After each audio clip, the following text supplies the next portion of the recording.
ताज़ा तरीन वीडियोस के लिए हमारा चैनल सब्सक्राइब कर बेल आइकन पर प्रेस कीजिए ताकि आपको मिले हर अपडेट सबसे पहले। शेख साहब ये बताइएगा कि पाकिस्तान तहरीक इंसाफ का दूसरा हमख्याल ग्रुप जो भी बन चुका है और दूसरी जानिब अपोजिशन खास करके मुस्लिम लीग नून ये कह रही है कि एस्टेब्लिशमेंट के साथ सुलह हो गई है, तो क्या आप समझते हैं? कोई आप देख लें, अजानें भी हो रही हैं, इंशाअल्लाह ताला जहांगीर तरीन बजट में इमरान खान को वोट देगा। ये ग्रुप बनते रहते हैं लेकिन ये पार्टी में छोटी मोटी टुक तक लगी रहती है।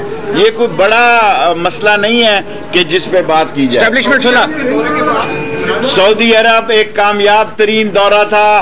खाना खुदा 27वीं की तारीख को खुला, रोजा रसूल खुला, वरना मैं समझता था कि मैं 7-8 मरतबा पहले गया हूं। मुझे उम्मीद नहीं थी कि मेरी जिंदगी में दोबारा ऐसा होगा। ये अल्लाह का और इमरान खान का एक सिलसिला बना, अल्लाह ने एक ऐसा सिलसिला बनाया और सऊदी अरब से ऐसे तल्लकात हो गए हैं, इससे पहले इतने जबरदस्त तल्लकात कभी भी नहीं थे।